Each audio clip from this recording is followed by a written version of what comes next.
Hello दोस्तों, मैं आपके सामने द नॉलेज हब पर लेकर आया हूँ पॉलिटी का बहुत ही इम्पॉर्टेंट टॉपिक प्रियम्बल, प्रस्तावना। दोस्तों, प्रस्तावना भारतीय संविधान का अभिन्न हिस्सा है और प्रस्तावना पूरे संविधान की समरी है। मीन्स आप कह सकते हैं कि पूरा का पूरा भारतीय संविधान का प्रारूप क्या है, भारतीय संविधान किस तरह की है, यह हमें प्रस्तावना से ही देखने को मिल जाता है। तो मैं एक एक लाइन करके आपको अंग्रेज़ी और हिंदी दोनों में ही इसको समझाऊंगा। तो हम स्टार्ट कैसे है, तो हम भारत के लोग भारत को एक संपूर्ण प्रभुत्व संपन्न समाजवादी पंथ निरपेक्ष लोकतंत्रात्मक गणराज्य बनाने के लिए तथा उसके समस्त नागरिकों को We, the people of India, having solemnly resolved to constitute India into a sovereign, socialist, secular, democratic republic and to secure all its citizens। तो सबसे पहली बात कि प्रस्तावना किसने तैयार किया है, प्रस्तावना को सोर्स ऑफ ऑथोरिटी या किसने कहा है कि भारत का एक प्रस्तावना, भारत के लिए एक संविधान होना चाहिए, तो हम भारत के लोग, राइट। तो सोर्स ऑफ ऑथोरिटी, जो अधिकार के स्रोत हैं भारतीय संविधान के, वो कौन है? हम भारत के लोग। अब आगे चलते हैं। तो सभी नागरिकों को, ऑल इट्स सिटीजन, क्या देने की बात की जा रही है? तो न्याय, जस्टिस। किस तरह की जस्टिस? तो social, economic and political justice की बात करता है कौन? प्रस्तावना, प्रियम्बल। आगे देखेंगे कि किस तरह से सोशल जस्टिस क्या होता है, इकोनॉमिक जस्टिस क्या होता है। नेक्स्ट है कि विचार, अभिव्यक्ति, धर्म और विश्वास, धर्म और उपासना की स्वतंत्रता, liberty of thought, expression, belief, faith and worship. मतलब हर व्यक्ति को, जो भी भारत का नागरिक है, उसे thought, expression, belief, faith and worship की स्वतंत्रता होगी। इनफैक्ट ये जो मैक्सिमम प्रोविजंस जो इस चीज़ के फंडामेंटल राइट्स में हैं, वो बियॉन्ड सिटीजनशिप भी है, मतलब अन्य लोगों को भी ये अधिकार प्राप्त है भारत के संविधान द्वारा। नेक्स्ट है प्रतिष्ठा और अवसर की समता प्राप्त करने के लिए equality of status end of opportunity. मतलब दो तरह की इक्वलिटी की बात की गई है, स्तर में समानता और अवसर में समानता, राइट। तो प्रतिष्ठा और अवसर की समता प्राप्त करने के लिए तथा उन सब में व्यक्ति की गरिमा और राष्ट्र की एकता और अखंडता सुनिश्चित करने वाली बंधुता बढ़ाने के लिए। तो किस तरह की बात कर रहे हैं कि राष्ट्र में एकता और अखंडता बढ़ानी है, तो इसके लिए हमें आपस में बंधुता को बढ़ाना है, फ्रेटर्निटी को बढ़ाना है, हार्मोनी को बढ़ाना है। तो and to promote among them all fraternity, assuring the dignity of individual and unity and integrity of the nation. तो ऐसे संविधान को दृढ़ संकल्प होकर अपनी इस संविधान सभा में आज तारीख 26 नवंबर 1949 को एतद द्वारा इस संविधान को अंगीकृत, अधिनियमित और आत्मार्पित करते हैं। दोस्तों, ये तीन शब्द काफ़ी इंपॉर्टेंट है, enact, adopt and give to ourselves. ये तीन शब्द किस डेट को? 26 नवंबर 1949 को। तो ये भी चीज़ काफ़ी इंपॉर्टेंट है, आपको ध्यान रखना है कि संविधान में कौन सी तारीख या संविधान के प्रस्तावना में कौन सी तारीख लिखी हुई है? तो 26 नवंबर 1949 लिखी हुई है। मतलब 26 नवंबर 1949 को संविधान बनकर तैयार हो गया था, एडॉप्ट कर लिया गया था, कुछ प्रावधान उसके इनैक्ट भी कर दिए गए थे और पूर्णतया संविधान जो है वो 26 जनवरी 1950 से विथ इफेक्ट फ्रॉम 26 जनवरी 1950 से लागू हुआ था। ठीक है, तो ये है बात प्रस्तावना की। तो प्रस्तावना क्या है? पूरे ही संविधान का सारांश है, समरी है। ठीक है, तो ऐसे में संविधान विशेषज्ञ नानी पालकीवाला ने क्या कहा था कि नाना पालकीवाला ने कहा था कि संविधान जो है प्रस्तावना, जो संविधान का प्रस्तावना है वो इसका आइडेंटिटी कार्ड है, परिचय पत्र है। तो Nana Palkhivala has said preamble as identity card of the constitution, right. तो नाना पालकीवाला ने ये कहा था। नेक्स्ट है भारतीय संविधान की प्रस्तावना जवाहरलाल नेहरू द्वारा बनाए गए या पेश किए गए उद्देश्य प्रस्ताव पर आधारित है। इसका इंग्लिश में कहते हैं ऑब्जेक्टिव रिजोल्यूशन। देखिए, ऑब्जेक्टिव रिजोल्यूशन जो है किससे इन्फ्लुएंस था, कहाँ के संविधान से इन्फ्लुएंस था? तो अमेरिका के संविधान से इन्फ्लुएंस था। वहाँ भी लिखा हुआ है we the people of United States of America, और इंडिया में भी लिखा हुआ है we the people of India.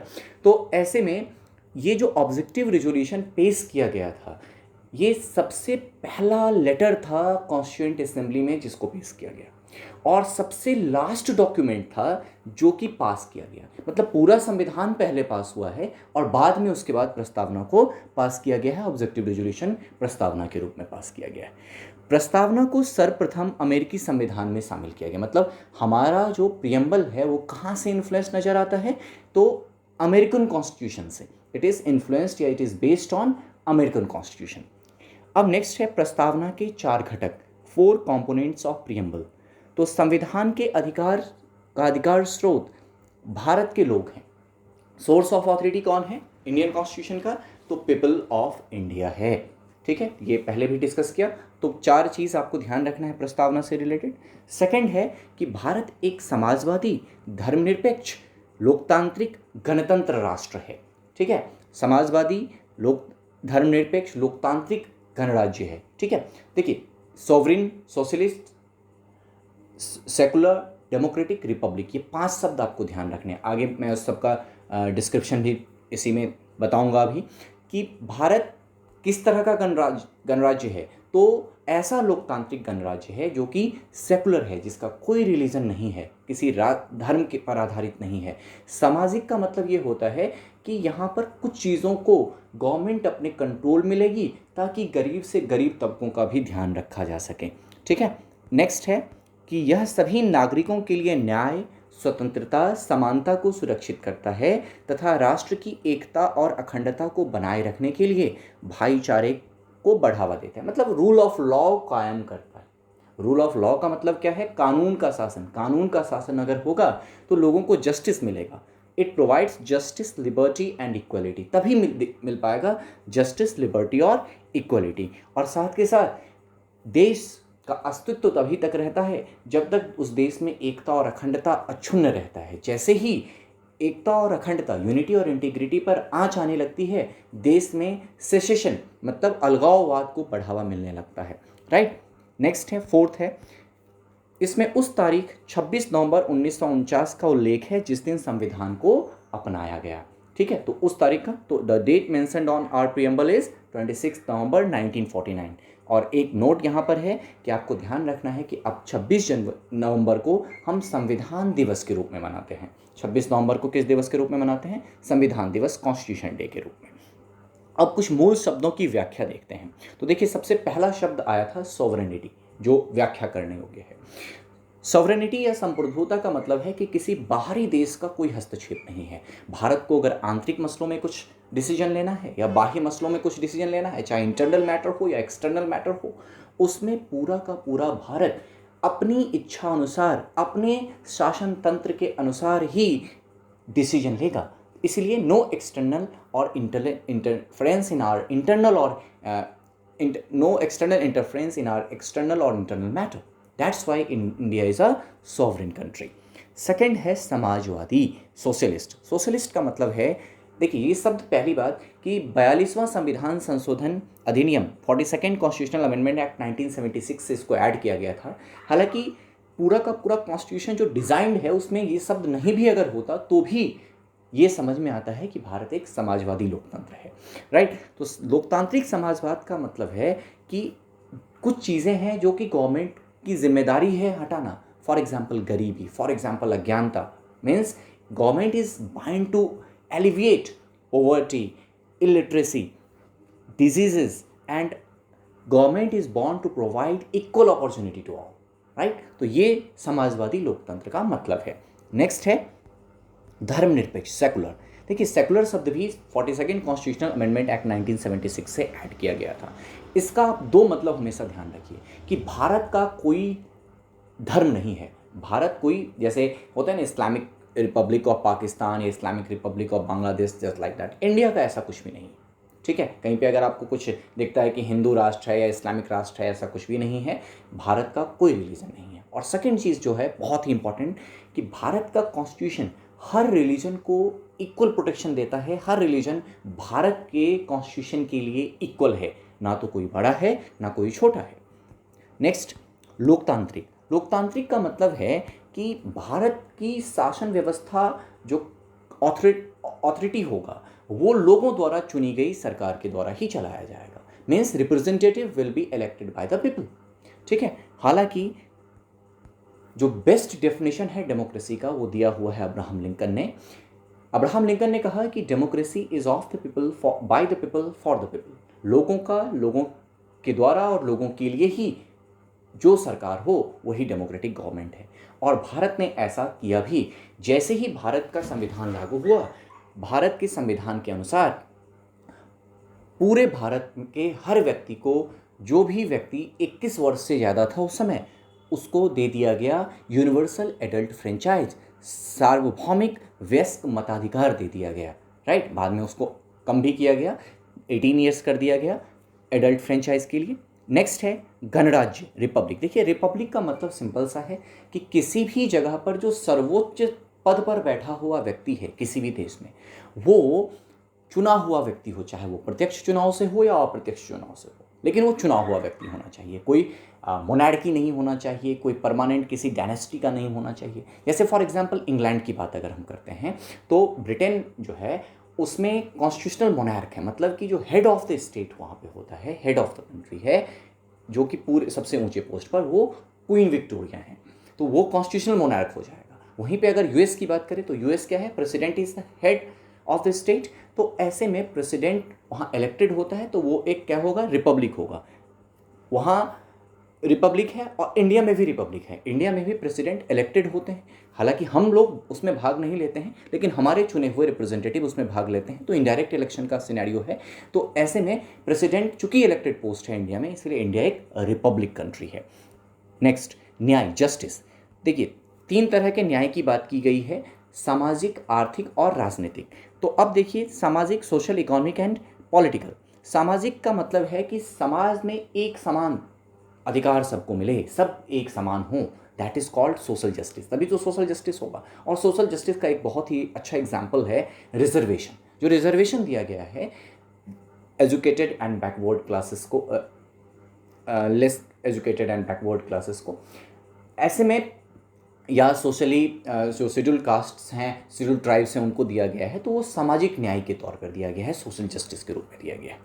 Next है आर्थिक न्याय। आर्थिक न्याय, जैसे आर्थिक न्याय में बीपीएल इसका सबसे अच्छा एग्जाम्पल है। बिलो पॉवर्टी लाइन, गरीबी रेखा से नीचे जो भी व्यक्ति है उसको सरकार काफ़ी सारा मदद करती हैं, तो वो आर्थिक न्याय है कि हर किसी को एटलीस्ट इतना तो मिले कि वो आजीविका, मतलब जो मिनिमम रिक्वायरमेंट है वो हर किसी को मिले, ये आर्थिक न्याय है। नेक्स्ट है राजनीतिक न्याय। राजनीतिक न्याय का मतलब क्या है कि हर किसी का राजनीतिक क्षेत्र में समान भागीदारी हो। समान भागीदारी कि अगर मेरा मन करता है कि मैं चुनाव लड़ूं तो मैं लड़ सकता हूं, मैं चुनाव वोट दूं तो वोट दे सकता हूं। तो कहने का मतलब क्या है कि किसी पर रेस्ट्रिक्शन ना हो अनटिल एंड अनलेस कि उसको डिबार किया गया हो किसी स्टेट की अथॉरिटी द्वारा, तब तक हर कोई राजनीतिक रूप से एक समान है, that is called political justice. Next है लिबर्टी। देखिए, लिबर्टी का मतलब है कि कोई भी व्यक्ति किसी दूसरे को गुलामी नहीं करवा सकता, बेगारी जो मतलब फ्री में लेबर नहीं करवा सकता, किसी के ऊपर शासन नहीं कर सकता, क्योंकि रूल ऑफ लॉ है। तो ऐसे में, और पर्सनल डिटेन भी किसी को बिना वजह नहीं कर सकता, ये रूल ऑफ लॉ के अंतर्गत ही होगा। तो दैट्स वाई जो लिबर्टी है वो दिया गया है कि liberty of thought, expression, belief, faith and worship. ठीक है। नेक्स्ट है समानता। समानता का मतलब है कि कोई भी व्यक्ति प्रिविलेज्ड नहीं होना चाहिए, कोई विशेष अधिकार वाला नहीं होना चाहिए। ठीक है, हर कोई स्टेट के लिए इक्वल होना चाहिए और किसी भी तरह का स्टेट डिस्क्रिमिनेशन ना करे कि ये हमारा वोट बैंक है तो इसके लिए अच्छा कर रहे हैं, ये हमारा वोट बैंक नहीं है तो इसके लिए अच्छा नहीं करेंगे। तो ऐसा नहीं कर सकती स्टेट। नेक्स्ट है कि देश के सभी लोगों के लिए स्थिति और अवसरों की समानता प्रदान करती है। कौन? सरकार। ठीक है, तो to provide equal status and opportunity to all its citizens. तो सरकार की जिम्मेदारी है। किसने कहा है ऐसा? तो प्रस्तावना में भी लिखा हुआ है, संविधान में इसके लिए प्रावधान किया गया है। नेक्स्ट है भाईचारा।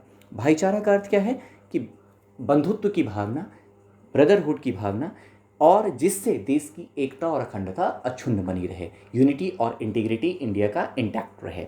नेक्स्ट है प्रस्तावना में मात्र आज तक एक बार ही संशोधन किया गया है। Preamble is only once amended by 42nd constitutional amendment act 1976। इसके तहत क्या अमेंड किया गया था? तो इसके तहत 3 शब्द जोड़े गए थे। कौन कौन से? तो socialist, secular and integrity. Socialist, secular and integrity, समाजवाद, धर्मनिरपेक्ष और अखंडता, ये 3 शब्द जोड़ा गया था किसमें? 42nd कॉन्स्टिट्यूशनल अमेंडमेंट एक्ट 1976 से।